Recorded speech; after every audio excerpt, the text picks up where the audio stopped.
Hello everyone, Shadefyre here, and welcome back to Let's Play Subnautica. This is episode 11, and just like I promised last time, we're still down here in the depths and ready to continue adventuring with no crafting in between. Now, the only problem I was having last time was that the Cyclops was running out of power. However, it turns out that I had all the materials I needed down here to make the thermal recharger for the Cyclops, so that's why I have it parked down here above a lava pool, because it's recharging the power cells right now.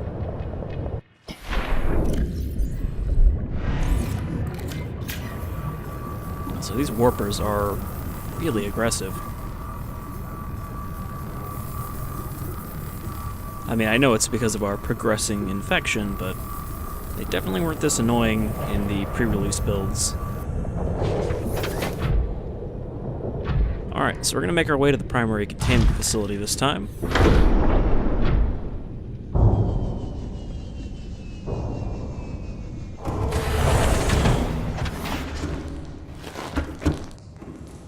But yeah, so I built the thermal recharger. I almost thought I was going to have to go all the way back to the surface, because the only thing I was missing for the thermal reactor was the salt, in order to make the hydrochloric acid used for the polyaniline.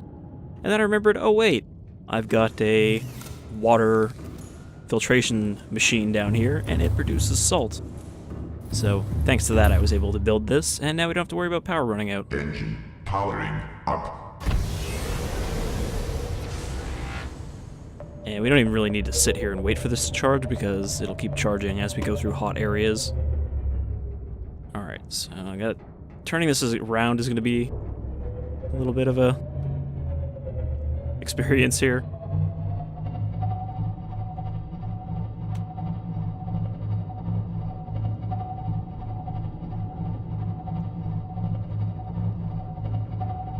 No, never mind. There's more clearance than I thought.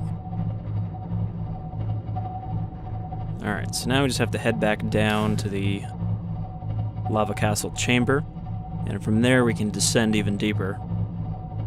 Which, again, might be a little bit of a struggle with the Cyclops, because it's big and fat, but we'll manage.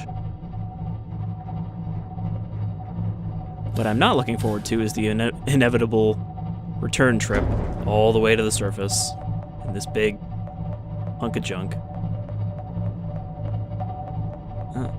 Tail's a little bit wedged. I actually don't know if you can seriously damage the Cyclops by smashing into things.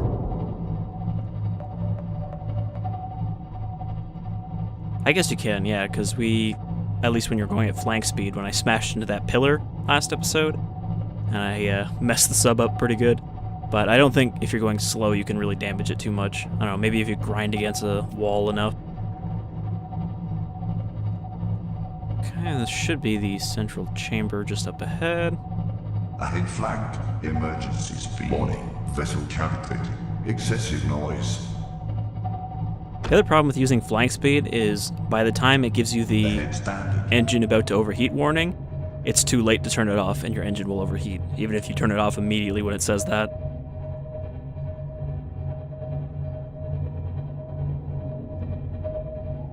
Alright, so from here, we are looking for a big hole in the ground, which is where I'm going to want the bottom thing here.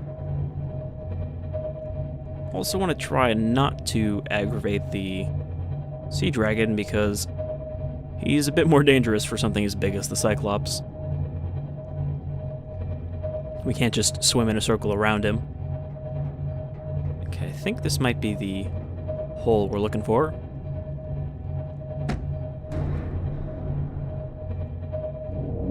And we descend down here into the hellmouth.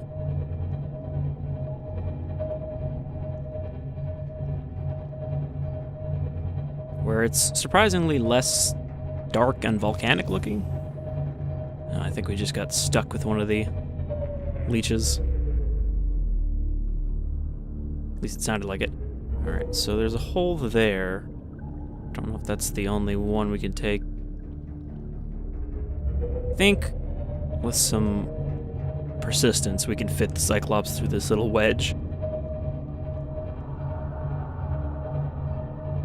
Yeah, it's just about the right Cyclops-sized hole.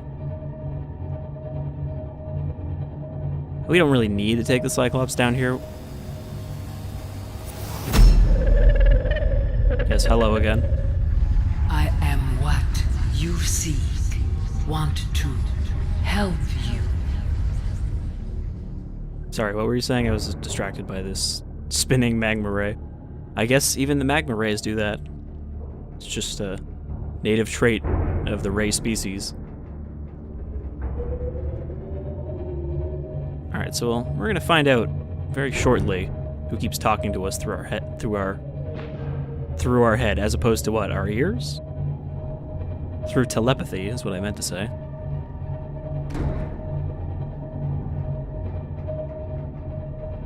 Alright, so here is the deepest lava chamber, which always has these terrible cubic loading issues, where, you know, the lava is just like squared off. There's also a sea dragon right there, and we have to pass him to get where we want to go. It's okay though, he's distracted by the cloud of fish around him. Nope, no, he's not distracted anymore. Warning.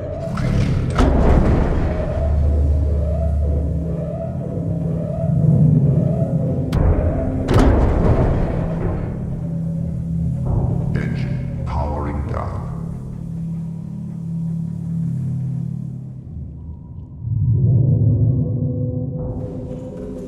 He didn't do that much damage, just a little scrape on the front. Still, we should probably repair that.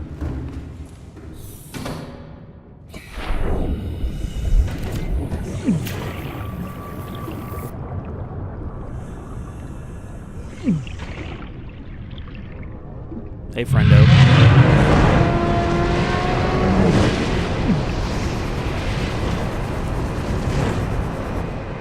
Ah, can't get me in here. Of course, he might just clip his face through and eat me.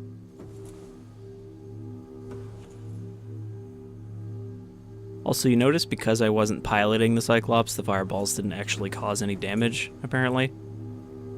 I say that and watch, we're gonna come back and the damn thing's gonna be flooded. But I did actually forget to take the prawn. All systems online. And we're gonna want the prawn. And yeah, it looks like it's a leech. It only takes damage when you're actually piloting it, I think.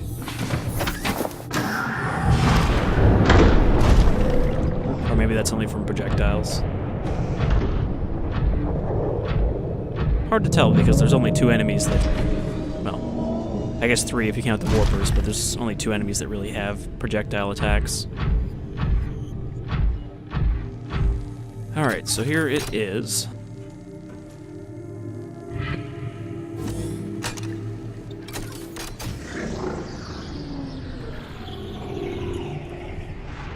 The other thing too, the prawn is supposed to always go into this like short retracted mode when it's on land, but it only seems to do it about half the time.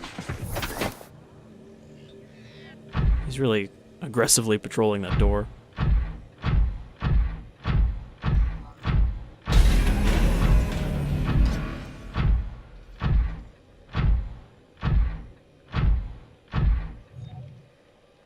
Translating local alien broadcast.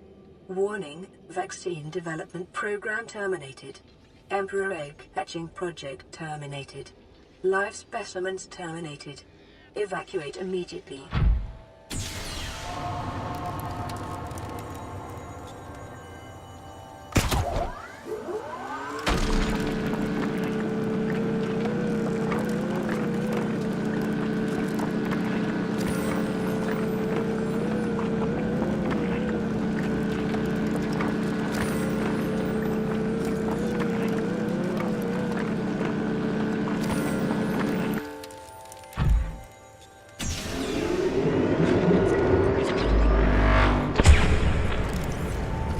And at this point, the ion cubes are no longer a finite resource because this thing will always generate more. Origin is a raw mineral that forms the base of the ion cubes, which power smaller alien systems. Almost limitless source of energy. So this thing will always produce another one of those drillable deposits. Alright, Alright, I hope you're ready for a lot of lore, because this place is full of it.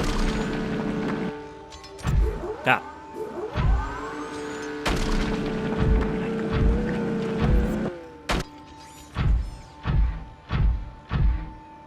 First, we've got some more artifacts.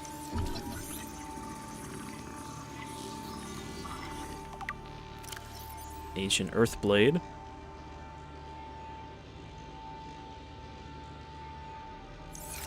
And proves that they have been studying all these different species, including humans.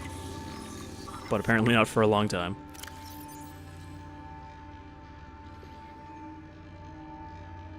Made out of natural fiber, looks like the yin-yang.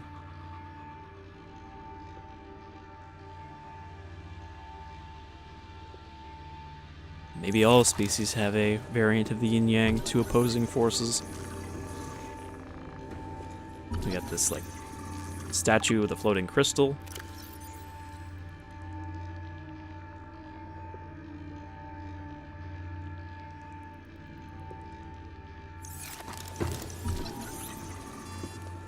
This thing, which looks like a shield.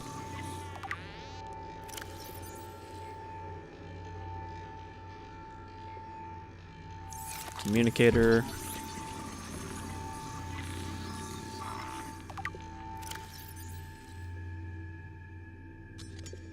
A simpler version of the tablets that we are using to access these facilities. I think that's everything we have on this side, and then there's another set of relics on the other side. But we'll get to those after we go through these doors. So 4 of these doors actually just lead to teleporters. And we can go through and activate them to set up a kind of interconnected teleporter network that makes getting around a lot easier in the late game.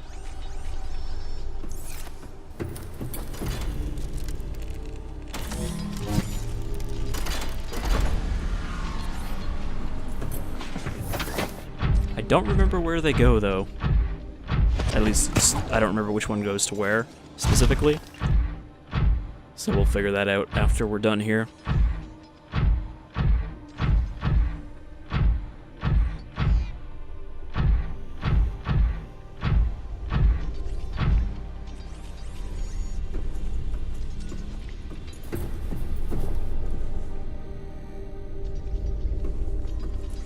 You notice this brain coral here is not actually producing oxygen like they normally do.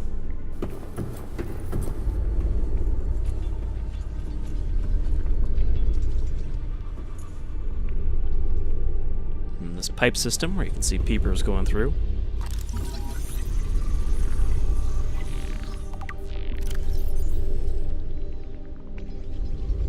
Peepers are not particularly distressed by being sucked down into these pipes. They've all consumed high quantities of seeds and organic matter. Some specimens are beginning to show signs of infection.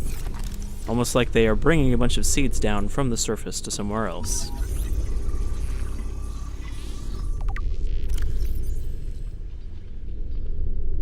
And uninfected peepers are being sent back up to the surface, even though infected peepers are coming down. And are carrying enzyme 42, which data suggests inhibits the bacterium, hence why they're not showing signs of infection. Specimen's stomach cavities are otherwise empty, suggesting they may have purged the contents before entering the pipes, like all of those seeds and stuff they were carrying. And it kind of explains here that that's why there's still life in this one particular area of the planet, because this system of peepers distributing enzyme 42 is keeping everything alive. Or at least everything that PDA data survived the initial purge.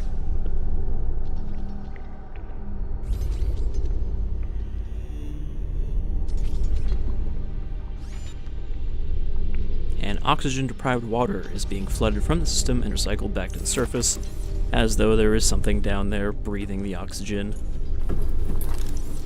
that is being sucked down.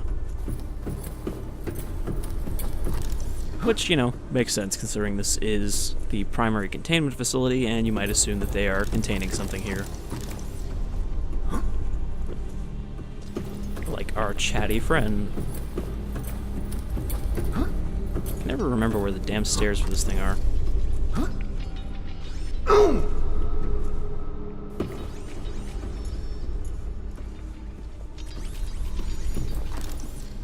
But yeah, this is connected to a bunch of those pipes up on the surface that you'll find kind of scattered around various biomes.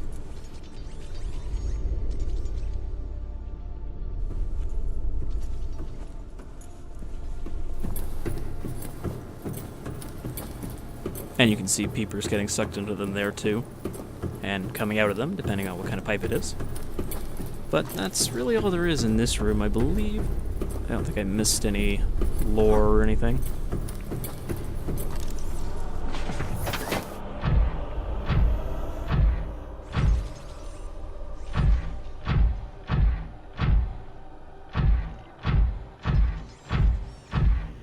And then over here we have another teleporter.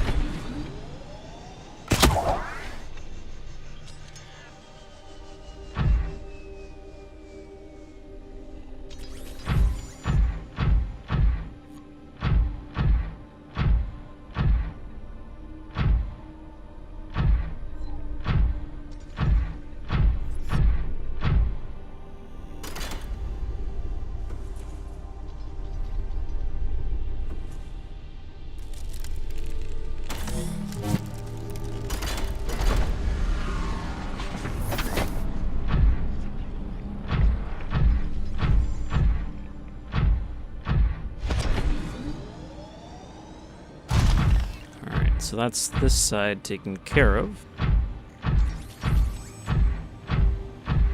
And over here you can see why we needed a second blue tablet to get through this other force field.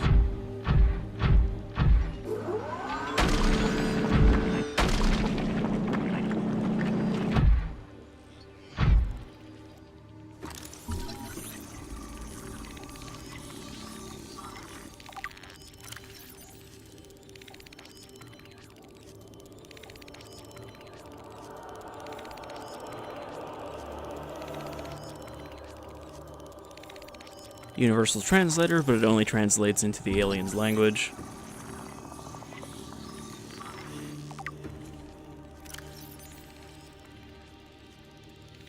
A seemingly empty container full of nanobots that may potentially be Grey Goo, so it's a good idea not to let them out. Though, as the alien rifle description said, this glass stuff is unbreakable anyway.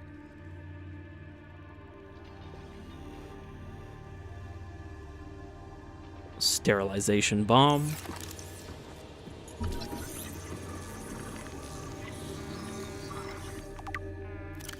Tracking implant.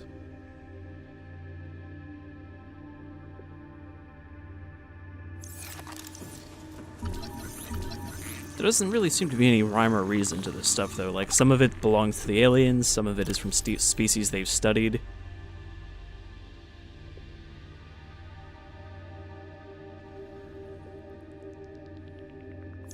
Materials used in the warpers, as well as other alien structures.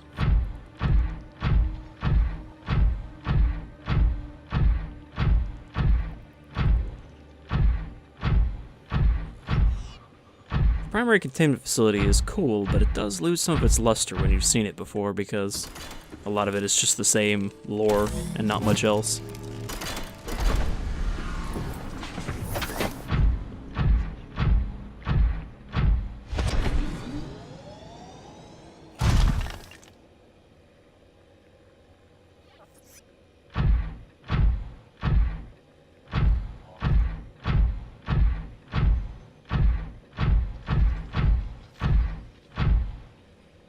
This room appears to be a biological archive storing more than 40 indigenous egg specimens in different states of development. And this contains eggs of all the species on the planet, including that one, which is actually not in the game anymore, but this is supposed to be a reefback egg. However, for some reason, they decided to use the model and make it smaller to use it as a spadefish egg. But that's what it was supposed to look like. Integrating new PDA data. Sea Emperor Leviathan.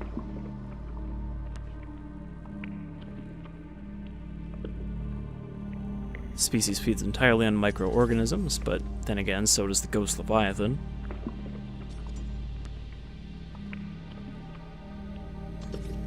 Produces eggs, however this one is probably infertile. Produces enzyme 42 within its stomach.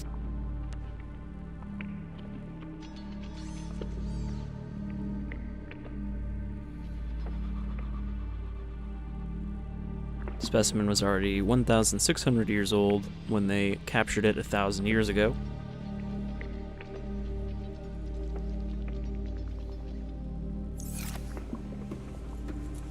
There's another sea dragon egg. I don't even remember what this one is. There's a sea emperor egg. Crash egg. I think that's actually a mesmer egg. It's just, for some reason, bigger over there. So, rabbit ray egg. Jelly ray. Bone shark. Jelly ray. Amp eel. Actually, that's a bone shark. This one is a, I was going to say a stalker, but I think that's actually a gasopod. That's a stalker egg up there. Again, a lot of these eggs are not to scale.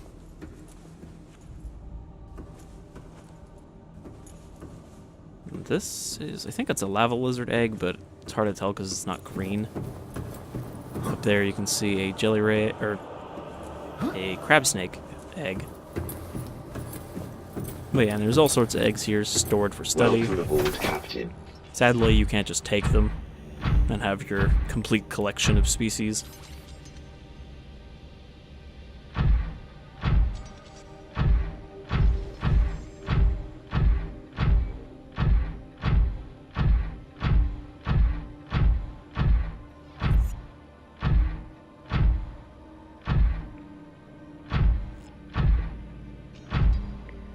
Oop, I already activated that one.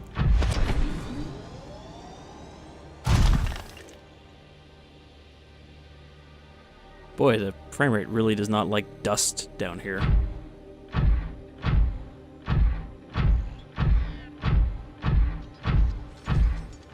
Seek fluid intake. Well, we don't have to worry about fluid because I've got, for once, a Vital suitable signs amount of it. Stabilizing. Alright, let's get this last teleporter up, and then we'll be able to explore the main chamber.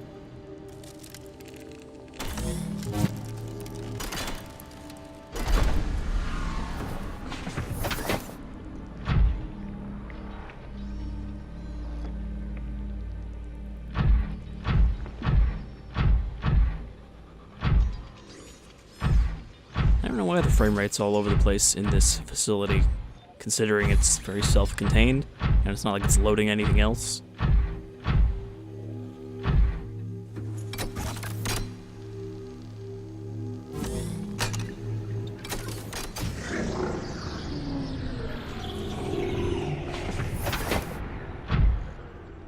Just gonna leave the prawn there, actually. There's one more room up here.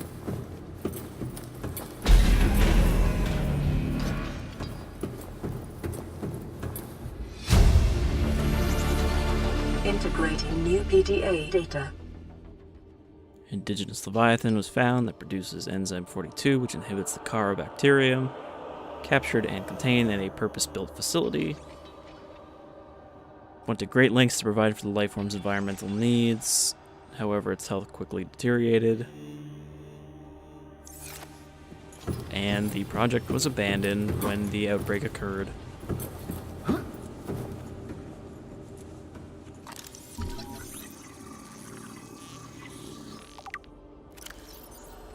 Sea Emperor fetus. Artificially removed from the egg casing. Died during the removal process. Aliens were attempting to formulate a cure for the bacterium. However, without a healthy specimen, it didn't work. And there you can see the egg that it was extracted from. thick layers of carbon composite. Just give birth once per century, perhaps once in their lifetimes. Laser-based tool is used to cut open the egg casing and forcibly remove the fetus inside.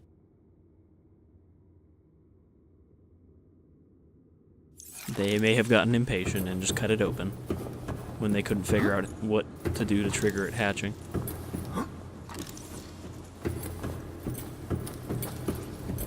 Alright, so now that we have that information, let's head into the actual containment room.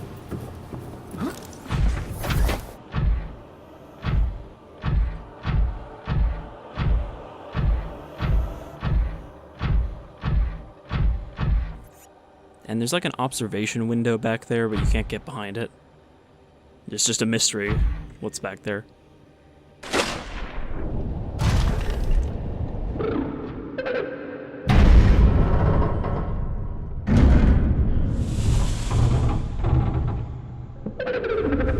Are you here to play?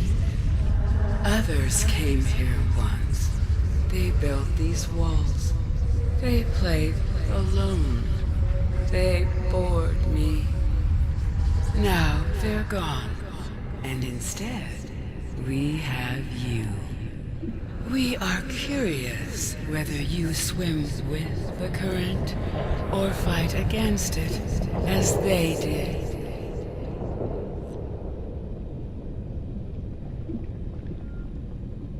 Well, I guess the PDA's estimates that the specimen wouldn't still be alive were inaccurate. So yeah, this is the Sea Dragon Emperor, or Sea Dragon, no, just Sea Emperor Leviathan. Behavioral patterns in nearby predators. Reason unknown. And yeah, they built this giant aquarium to put her in. I don't know if her really counts. I mean, if all the species on this planet are genderless and they all lay eggs.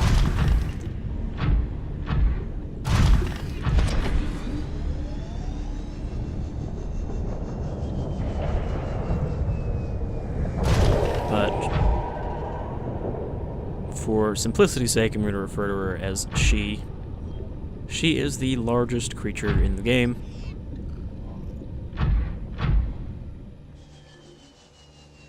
And as it mentioned there, the predators here are not particularly aggressive. I don't know if she's like telepathically mellowing them, though I don't know how they survive then.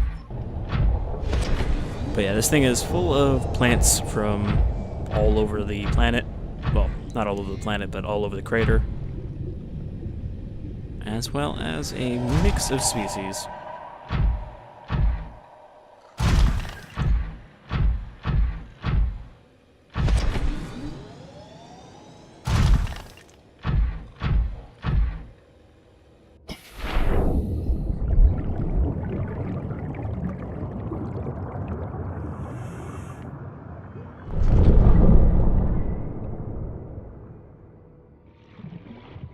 Environment scans indicate the water here is rich with a rare, plankton-like life form which depends on the organic detritus produced by the ecosystem around it. And that's the same plankton that I mentioned earlier that the Leviathan feeds off of.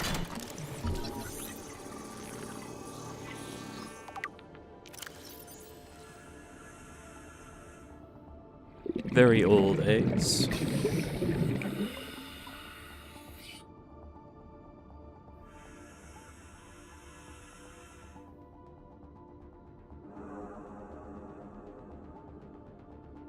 Ideal hatching conditions for the eggs vary considerably from ideal survival conditions for the parent. Wait, hold on, no, I need to get a scan of you. Ugh. And again, it's a lot easier here because she just swims in a circle anyway, so...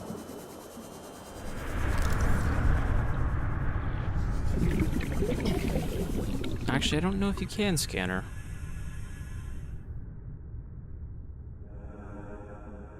Weird sparks coming out. Unlike other alien facilities, scans indicate this location supports a diverse and healthy ecosystem. Explanation unclear at this time.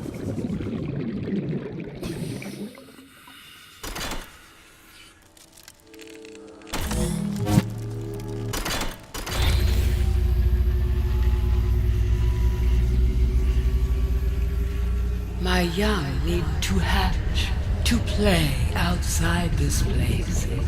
We have been here so long. The others built a passage to reach the world outside. I asked them for this freedom, but they could not hear me.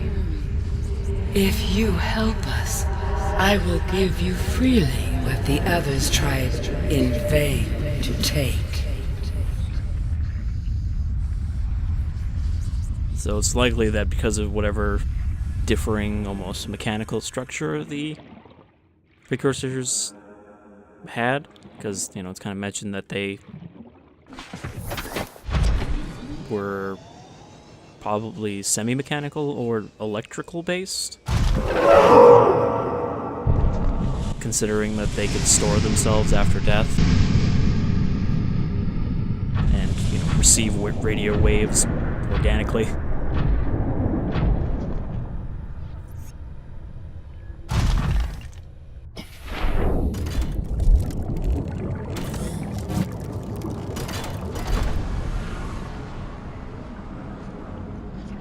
With the passage you have opened, my young can leave this place.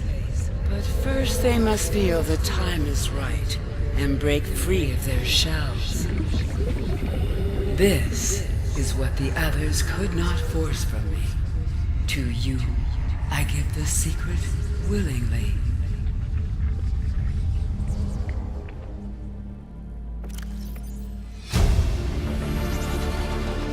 New blueprint acquired. So she gives us the blueprint for the hatching enzymes, which we can use to help her out. And then she can perhaps give us the enzyme we need to not die. Lived and moved in small herds.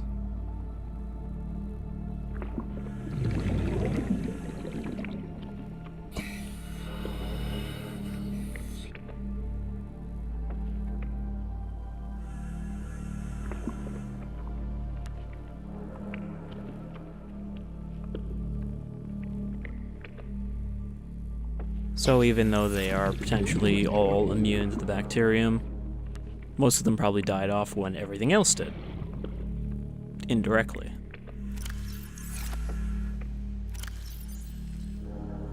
Alright, where is that hatching enzyme?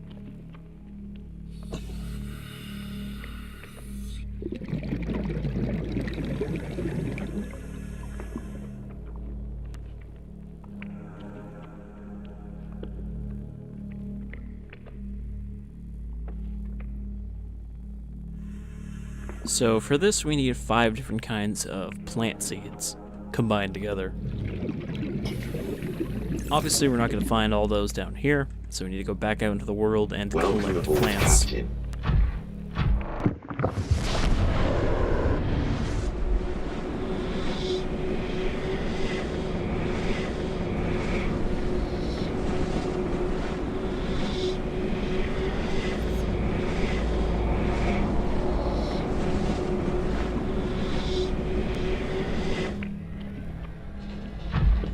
This leads to the teleporter that is slightly below the gun. And very close to that Reaper. The same one that destroyed the first sea moth. Well, okay, I destroyed my first sea moth, but the Reaper helped. Both through direct damage and through spooked motivation to slam my sea moth into the shore.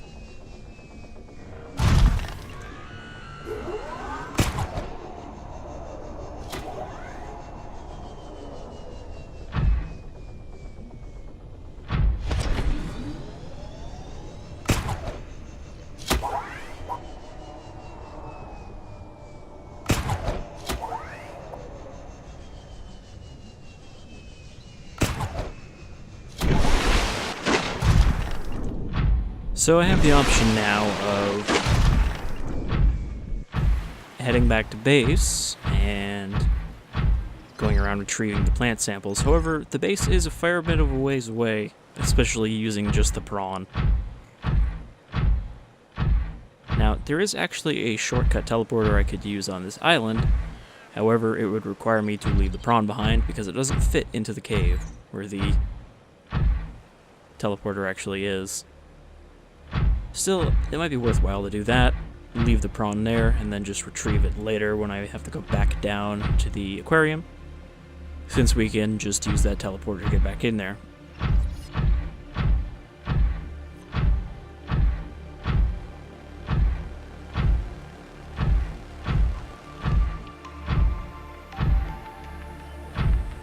Actually, it might be better just to leave it here, because it's kind of awkward to navigate the caves with this thing. Intake recommended.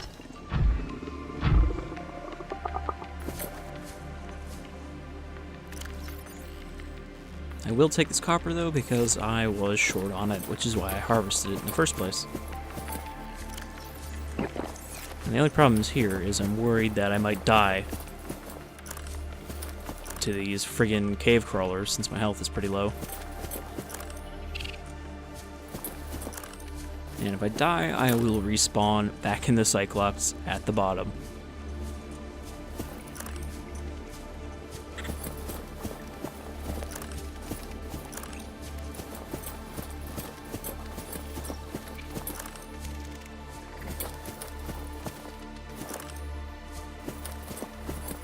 So this teleporter I'm looking for is up here at the top of the mountain somewhere.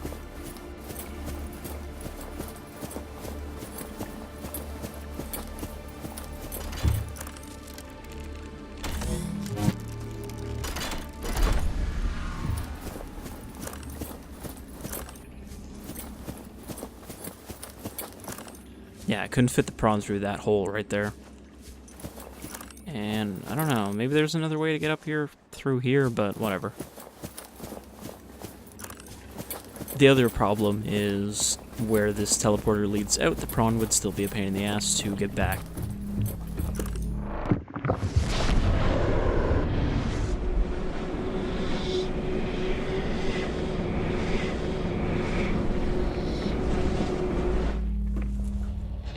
Because this leads to the floating island, which is much closer to my base.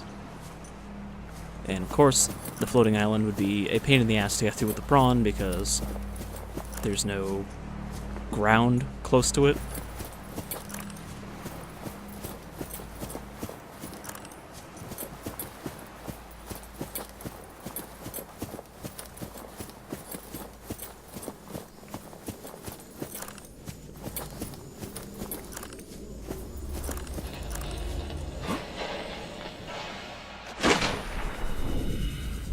And you can see that life pod is back stuck on our screen again. Alright, so 500 meters is not too bad. Not sure what that giant shadow is. Gone now.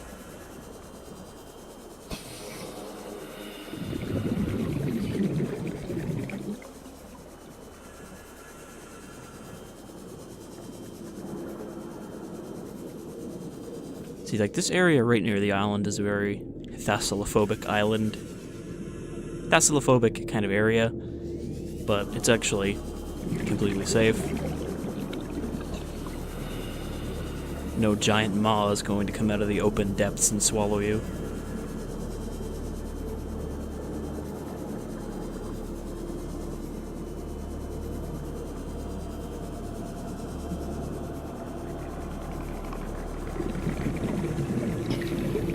So I think I'll use the Revenge to gather the plant samples, though I think we'll also do that next time.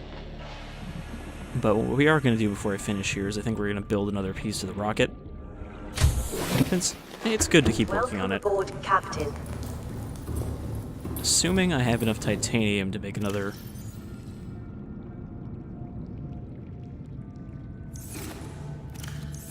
Which I don't.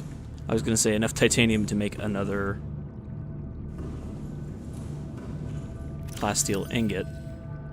Well, I have enough aerogel. Let's see here. It's nice that you can actually look at this without having to go up to the surface. So, wiring kit, aerogel, nickel ore.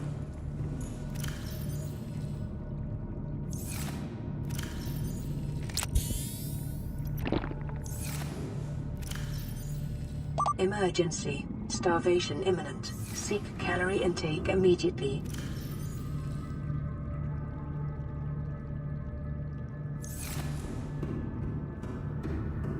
let's take care of this starvation problem.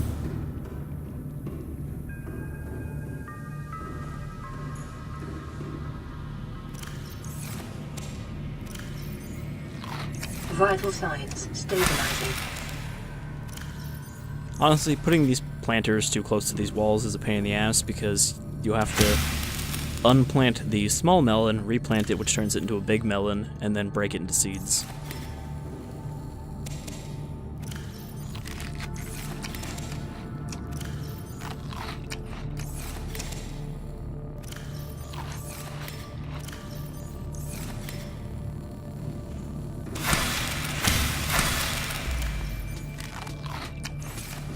Alright, so there's our food top. Okay, so I don't have enough titanium because I forgot to take the titanium out of the Cyclops before leaving it behind.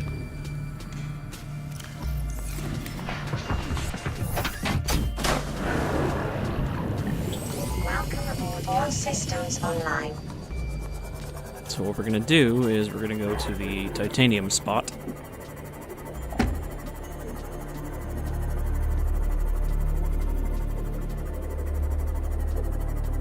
This was something else I built in between episodes. It is a scanner room over by the crag field. Specifically because I had kind of cleaned out a lot of the resources that I still needed around the base in the process of building the second base.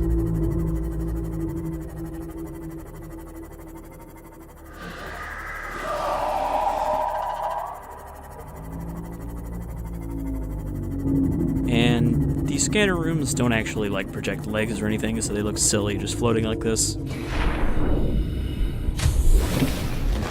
Welcome aboard, Captain.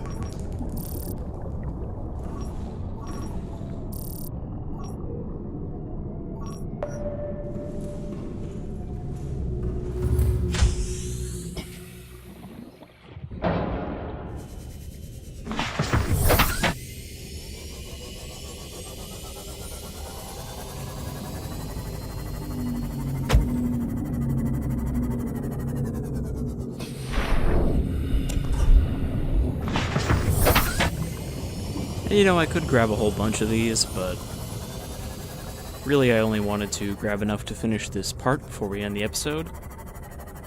So I'm not going to worry about, gathering a shit ton of titanium. I guess we'll grab these ones on the way back, though.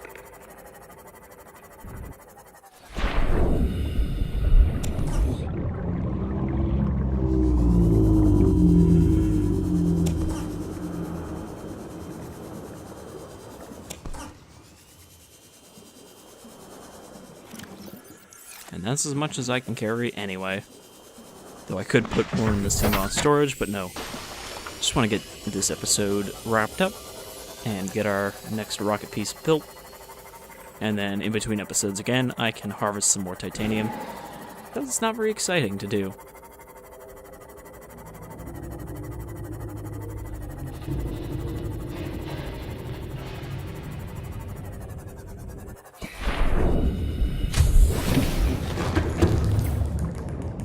Alright, so turn this into titanium.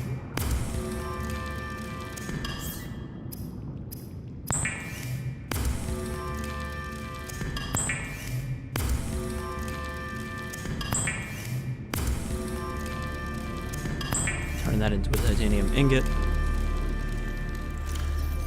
Grab 2 more lithium.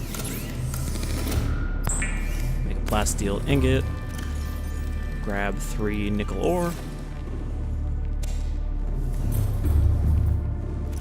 And we should be good now. I grabbed silver again, didn't I? Yeah. Looks exactly the same.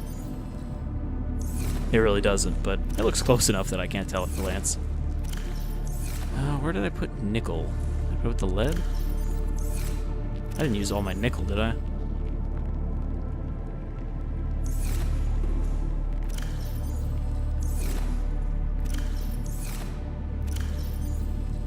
Ah, shit, I only have 2 left. Well, I guess we'll have to postpone finishing that rocket piece until next time, then.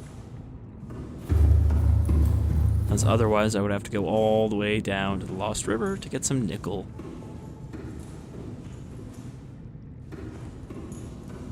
Ah, what the hell. I'll do that real quick, come back up, and then we'll tie up the episode, so... I guess you don't have to wait for that, but it'll take me about 20 minutes. Alright, so I have returned from the Lost River with some more nickel, so we should have enough to build the boosters now.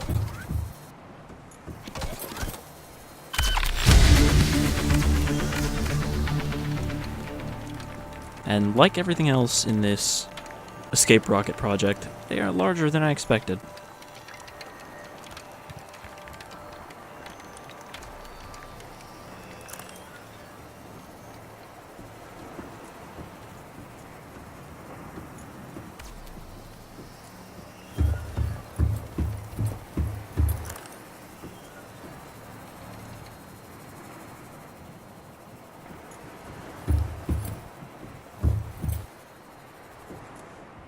And even though we don't have anything to actually power these boosters yet, they've already got, like, steam coming out of them. Steam from the steamed... We're not gonna go there.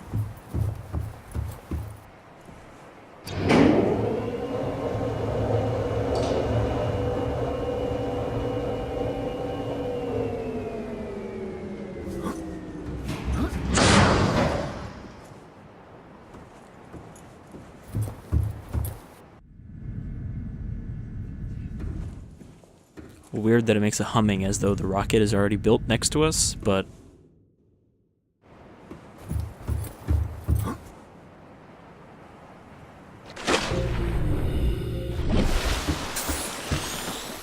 Alright, what is the next part? And what do we require? So we can build that next time.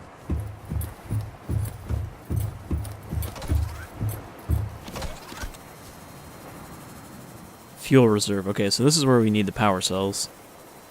And I guess that means the ion power research was actually essential. So, iron power cells, kyanite, crystalline sulfur, and more plasteel. Alright, so we'll build that next time, but until then, I've been Shadefyre, this is Subnautica, and I hope you'll join me as we get closer and closer to our escape from planet 4546b. Take care, everyone.